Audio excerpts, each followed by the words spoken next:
Did Borksen cheat in Morena's negotiation game? Let's talk about it. So as we all know, Chapter 409 saw Borksen win Morena's negotiation game, at least insofar as she got to choose whatever response she wanted with the return card, and she ends up shocking everyone by choosing yes and agreeing to join Morena's team.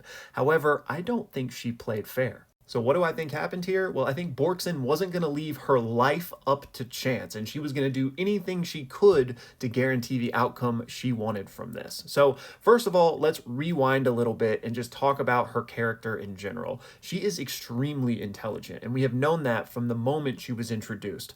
Amongst this group of Saradnik's friends here, she is clearly the group leader and the most intelligent amongst them. We know that she was stationed elsewhere, probably because she rose the ranks more so than they did, but they got her reassigned so that they could all communicate and discuss what to do. And it's Borksen they look to set the plan for them. And it's even Borksen who guesses that Morena will probably be coming after them, and it's Borksen who plans for what to do should that happen. On top of that, everything we've seen from Borksen from the moment she opened her eyes in Morena's office after being abducted points to how smart she is. Togashi has given us a constant influx of her internal monologue, just showing us her deductive reasoning skills and her piecing together everything that's going on. Because remember, she woke up here with no memory of how they got her here, and that's thanks to Saddam's Nin ability, which somehow transported her here, right? So she was just thrust into this situation, and yet she's making the most of it. Now, when Borksen first finds out about this negotiation game, she has her suspicions that Morena is either going to lie or cheat in order to guarantee the outcome she wants. And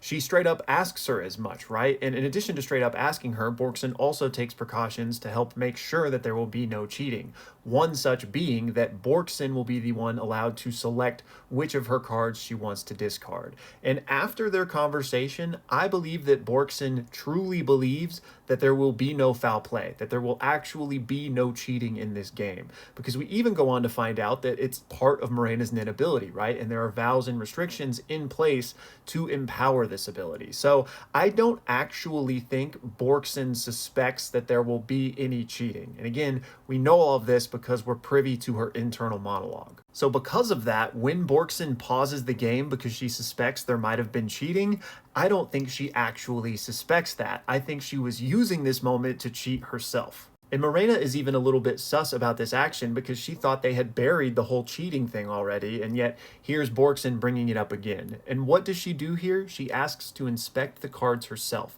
to make sure that these two face-down ones haven't been tampered with, and Morena obliges. So Borksen picks them up, and I believe she marked them in some way so that she would be able to identify them even when they're face down, so she would know which one was the return card.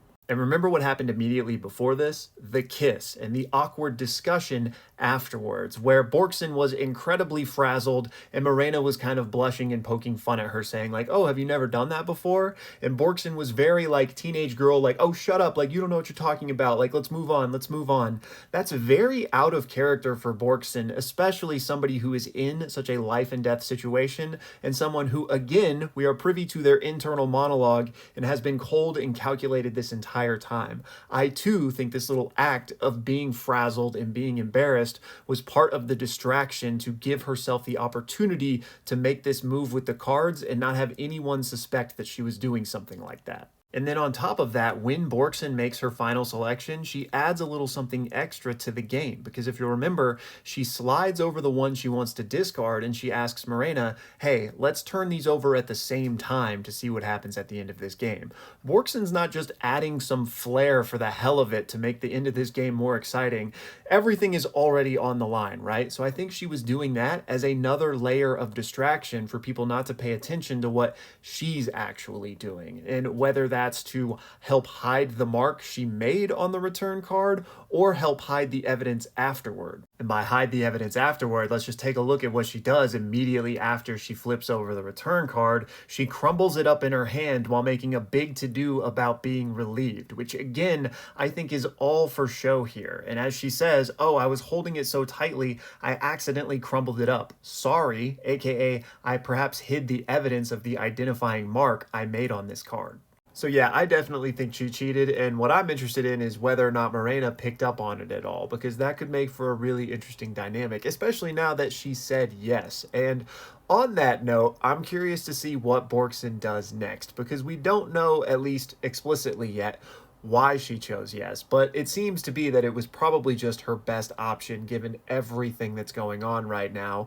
Why not also get an inability and then see what you can do with that, as opposed to just walking away, right? Because even if Borksen had chosen the X and just walked away, it doesn't really solve anything for her, because Morena and their crew are still going to be getting up to what they're getting up to, and that ultimately includes wiping everyone out, plus every other powder keg that's on the Black Whale right now. Why not get your specialist in inability and see what you can do then? And then, as fate would have it, I literally got this question from Mr. Gurf as I was recording this video, and this is the perfect time to address this. So thank you so much for the support. But Mr. Gurf says, with martial law being declared and Borksen's status as a military officer, does this give her the perfect opportunity to level up? And yes, it really does, because not even to mention her potential ability that she's going to get that may allow her to take people out even easier.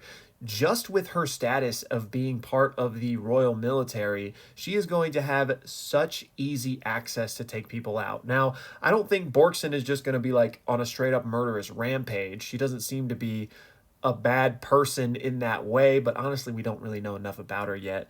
But let's just say she was a bad person, right? Considering martial law is going on, especially on tier 3, where it's like the most locked down right now, Borksen could get away with taking people out and not have to answer any questions about it. At least not really, right? Because you could say it's for the good of the nation right now. Like, because of martial law, they're going to be able to get away with so much. So yeah, she is in a prime position to power level right now, speed run getting level 100 even.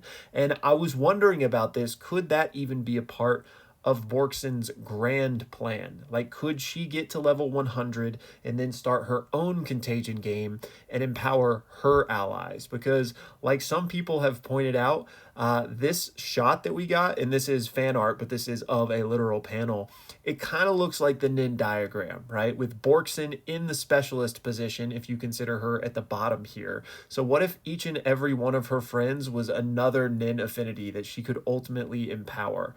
That would be really cool. So yeah, I think Borksen could go crazy with martial law here, but we'll have to see what exactly happens. Anyways, y'all, that's going to do it for this one. As always, let me know all of your thoughts, theories, and comments down below. I have so enjoyed diving into this arc with you guys. I'm going to be so sad when we go back on hiatus, but I don't think we're quite there yet. And even when we enter hiatus, it shouldn't be as long as it has been previously, because we know Togashi has done work on almost up to 430 at this point. So we'll make it through the hiatus together. But just in general, thank you guys for all of the support on the Hunter x Hunter stuff. It means the world to me, and thank you for watching.